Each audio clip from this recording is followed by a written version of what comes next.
Hi, and welcome to this week's episode of The Flex with Aliyah. Today, we're talking about Frontline OCR.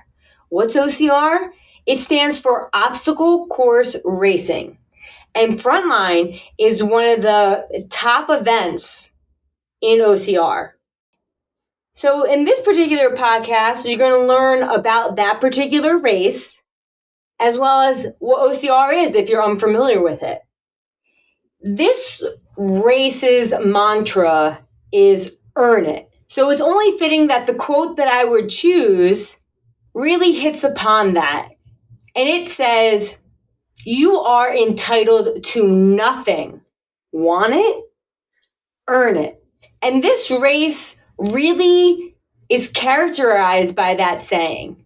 There's plenty of trail running, plenty of obstacles, diversity in what types of obstacles you see, whether they're walls or rigs, carries, you name it. It's very versatile. And there's several events that make you earn it in a different way. So want it, earn it. And another quote that goes hand in hand with that is, everything is worth more when you have to earn it. There's a feeling of appreciation for what you yourself did to achieve something and obtain a pretty tough goal. And Frontline OCR is all about that. The organizer is Ed. He is a fantastic guy. And then the race directors are a fantastic obstacle making company. They make a lot of grips. They are called Race Ready. And the names of those people are Aaron and Dana, and they are spectacular. And they're the ones who actually direct this race. So the trails that they choose, where and what obstacles they're putting up, that's all them. So what the heck is Frontline? Frontline is over 30 built obstacles. It's 6+ miles of racing, inspired by those who face their challenges head on and at full speed.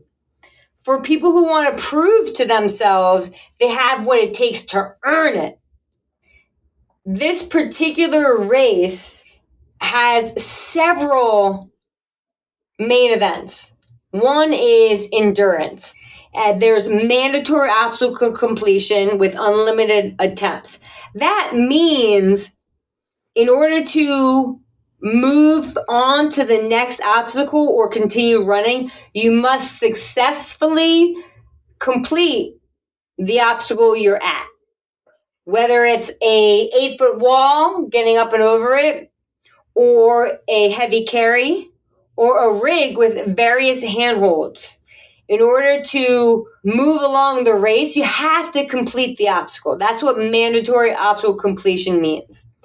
And if you fail or miss, guess what? You can go back, rest, and retry it at the start of the obstacle. In order to be considered a finisher, you need to complete at least 2 successful laps of the race course. And typically it starts at 8 a.m. and goes to 1 p.m. And you're trying to complete as many laps as possible with a minimum of 2. Caveat being, you have to complete all the obstacles. And if you're competitive, the top 3 male and female finishers get prizes. Then the next elite level option that they have is called Special Forces. And if I didn't say it earlier, Frontline is about representing those who work on the front line, whether it is a division in the military or emergency responders. And this Special Forces event, the women and men who participate in it have to do it in a 20-pound weighted vest. Same weight for men and women. It's all even. Whatever the men do, the women do. Whatever the women do, the men do. The weight that they have to carry in the body, all the obstacles, whether it's a carry, a wall, or a rig, are the same, equal. So the Special Forces offers this elevated level of difficulty by wearing the Condor body armor vest. And you have to complete the course with mandatory obstacle completion, and then you get to keep your vest as a trophy. And the feeling of keeping your vest, oh my God, it's amazing. Because most people are doing that just to try to keep their vest. They're not necessarily trying to place as top 3. They want to prove to themselves that they can do it. If you fail an obstacle and decide to give up, you have to take your vest off and leave it at the obstacle. It's probably the most horrible walk of shame you could do. Other races, they'll cut your band. This, you can't even finish the race in your vest. So if you are one of those few who get to cross the finish line having completed every single obstacle, you get to keep your vest. And the top 3 male and female finishers get prizes. With the best part being they take the top 2 male and female competitors and make them go head to head. So first place and second place male go head to head in a blitzkrieg event. It's a German word.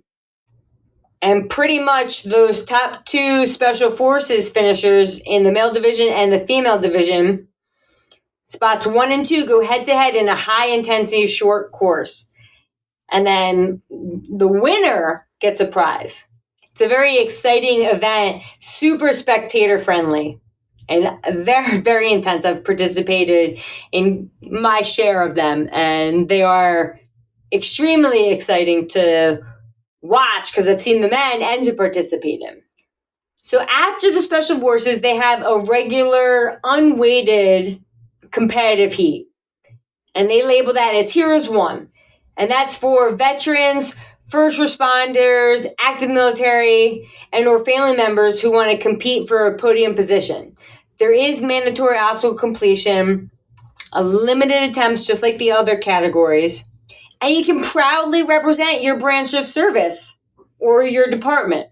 Then we have Heroes 2, which is a non-competitive category. Same thing, it's for veterans, first responders, active military, family, friends, supporters, anybody. And you're just doing it to complete it. There is no mandatory obstacle completion. There's no podiums for this either. And it's just like your basic regular race where, hey, I'm going out there, I'm having fun. If I can't do it, I'm just going to move on. And then, of course, no race is complete without a kids race because they definitely want to get on the course, in the mud, on the obstacles, and they have their own obstacles that they get to do. The main focus is to have fun and accomplish things you didn't think you could.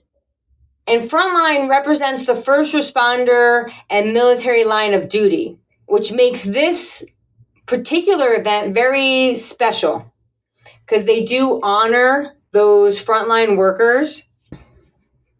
Each year, Frontline picks a branch of the military or emergency responder to highlight, and they highlight them in their actual medal.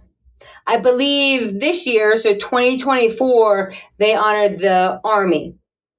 Last year, it was the Marines. Previous was Coast Guard, military, emergency medical. So they really try to highlight one each year. Besides the fact that it highlights branches of the military and first responders, what else makes this race so special? In my opinion, the thing that makes this race so special is their mantra of earn it. This is not made for the faint of heart. If you want to challenge yourself, this is the race. This is the one to be at. You're going to encounter new obstacles that you've never encountered before. And some of their main signature obstacles are cracking. And if you ever have done a Spartan race, it's like Twister, but with vertical spokes as opposed to handles.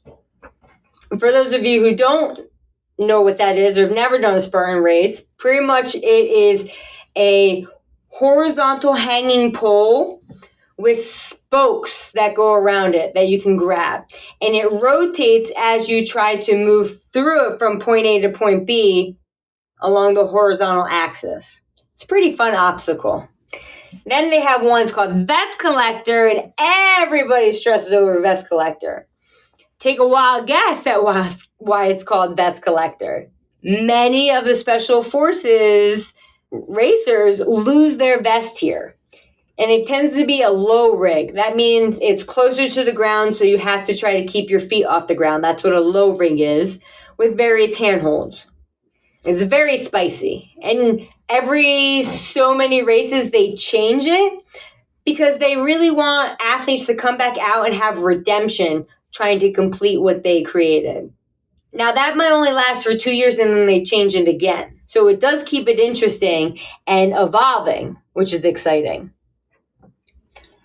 Those are the two main ones that they have that tend to get people. This year, actually, one of their obstacles called mooring lines took some people out. And it was vertical ropes, ladders, hoses, a wood log with rock grips. That one got people. I wouldn't say that was the hardest obstacle, but that definitely took a lot of people out.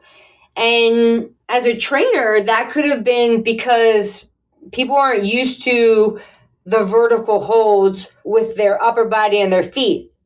And it was quite muddy. I wouldn't say the mud played a huge part in that. However, if you're a racer who doesn't have good upper body strength, then you're trying to rely on your feet and you might not be able to get a good lock off with muddy shoes. And that could have been a hindrance. That was actually quite fun, minus the mud slosh pit underneath of it. They actually had another rig shortly after that one.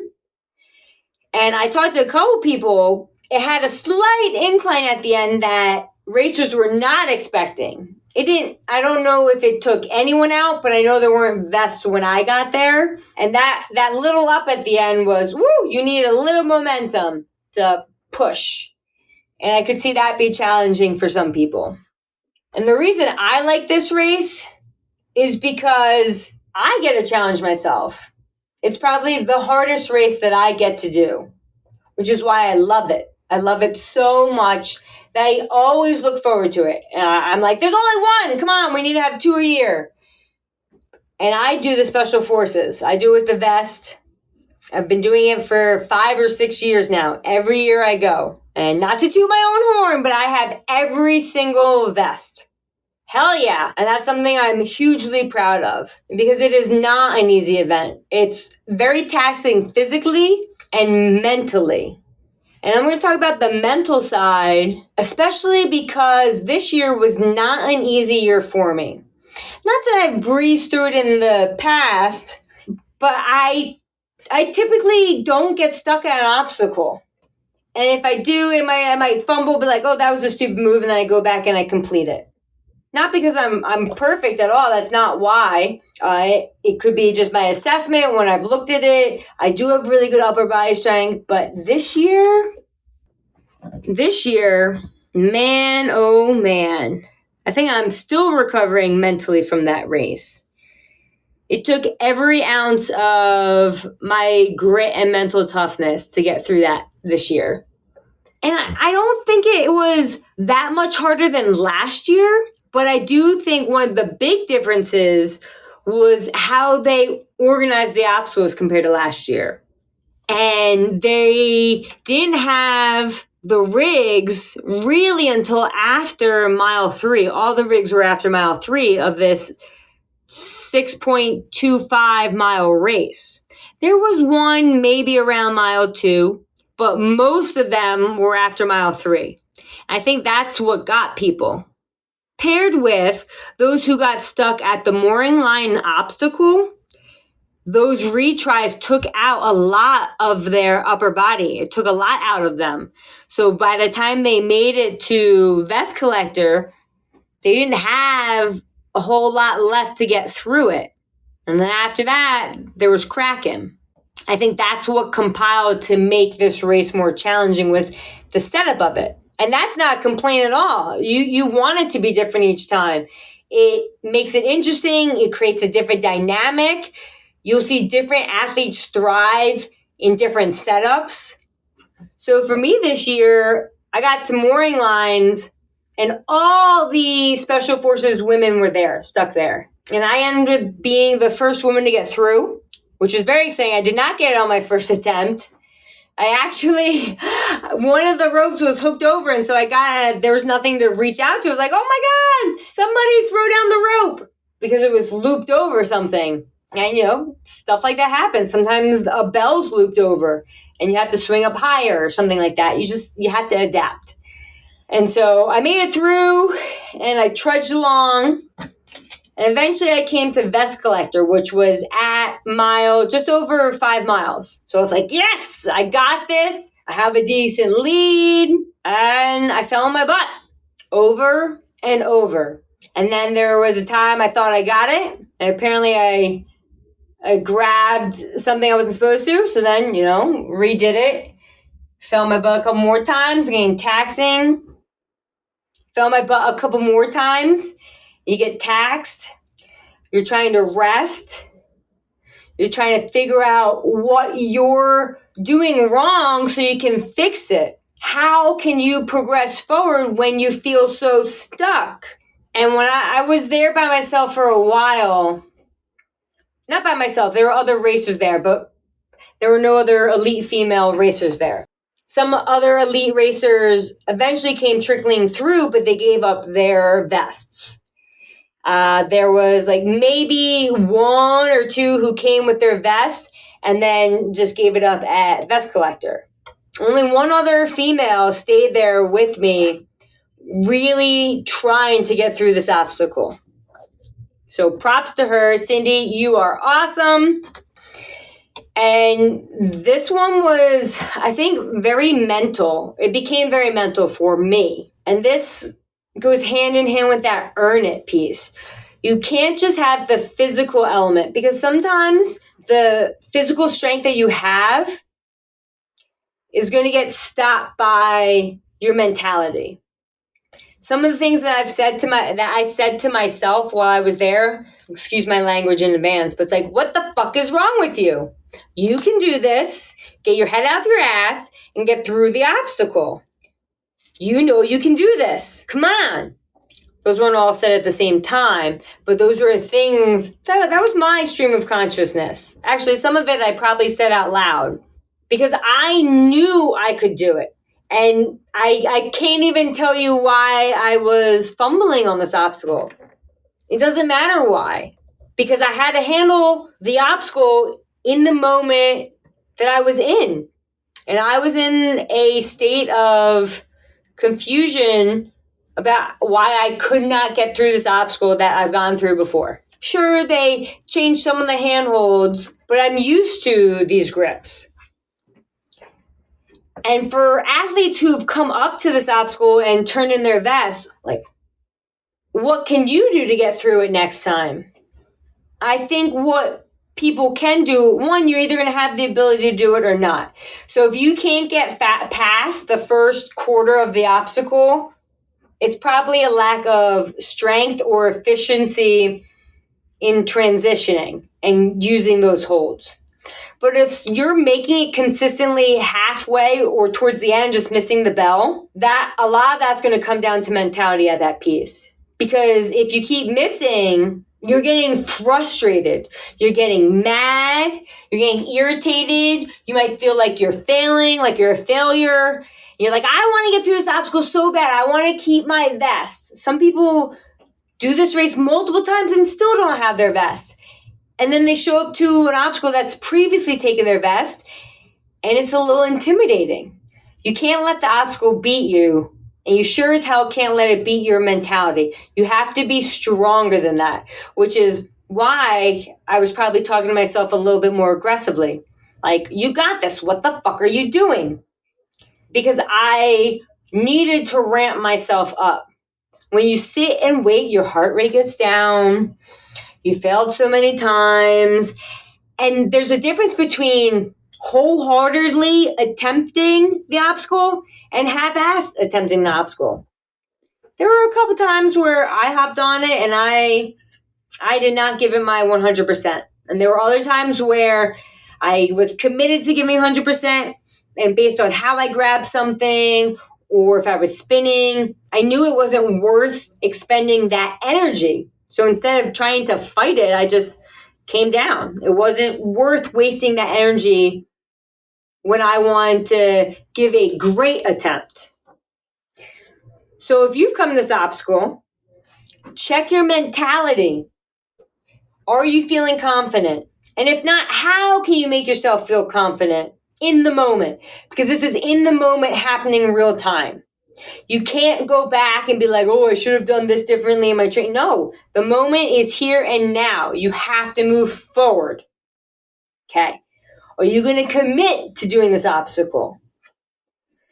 You know, I have some people, they wait 30 minutes between attempts.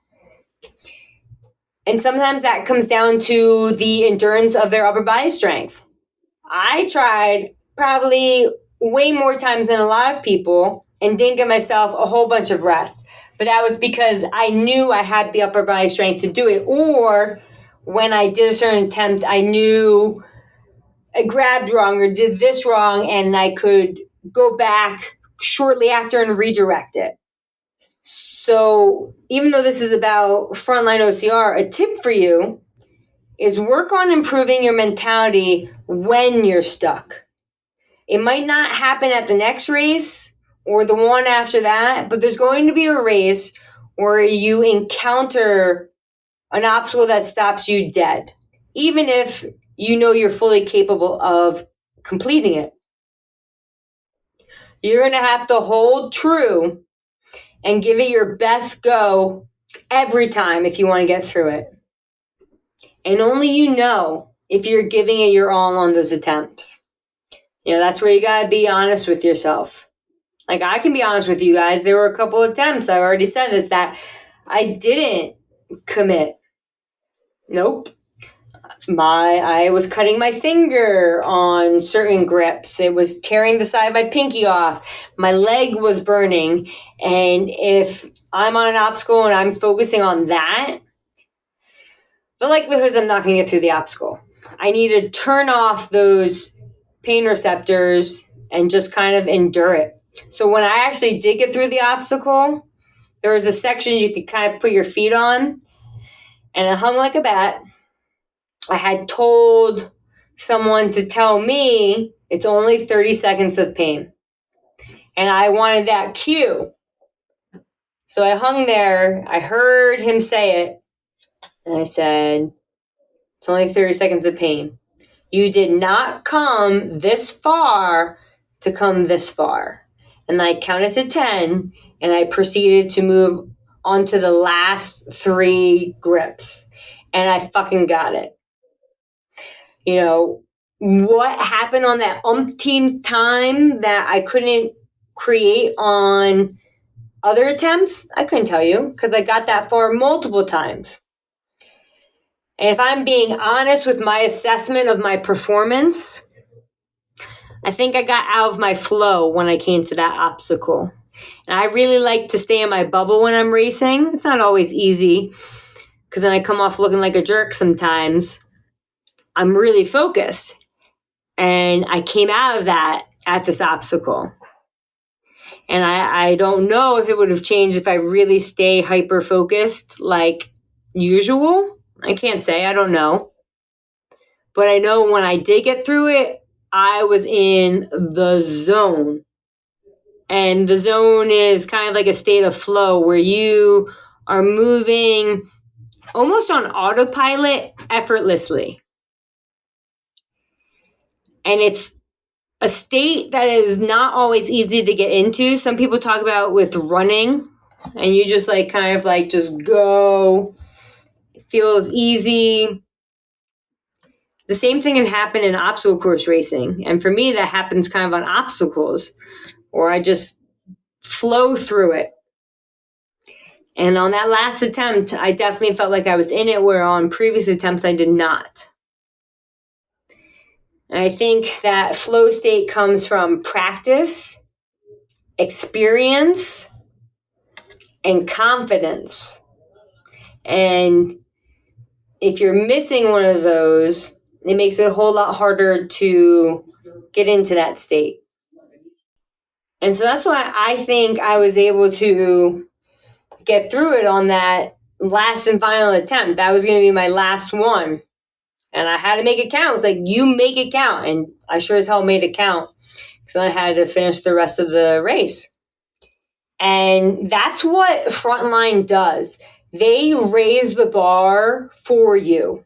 They force you to step out of your comfort zone, force you to rise to the occasion. And if you're not ready to step up to the plate, you're going to know it. You're going to feel it. You're going to lose your band. You're going to lose your vest. And for most people, when that happens, they're not like, fuck this. They're like, oh, I'm coming back with a vengeance, because they really want to keep that band or they want to keep that vest. So they really focus on it and come back even better the next year, ready to fight. And that is what Frontline is about. They want to challenge you. It is earned, not given. You're not entitled to anything. If you want it, you must earn it. Like the quote I said in the beginning, everything is worth more when you have to earn it. So the vest that I earned this year is probably my most valued vest that I have from that race. The other ones I absolutely did earn, but this one really took it out of me and is super special. I'm not sure I'll let anyone else wear it. Ha! That's how special it is. And it was really earned. And if you want a race that is going to challenge you physically, mentally, and probably emotionally, Frontline OCR is it. If you have not done them, absolutely check them out next year, 2025. They already have a special going for that event next year. Sign up. Totally worth it. You're not going to regret it.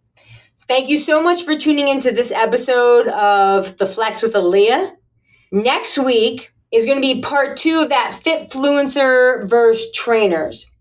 The previous episode talked a lot about Fitfluencers, and now we're going to dive into trainers. Thanks for tuning in. Write a review, follow, message me. I'd love to hear from you guys.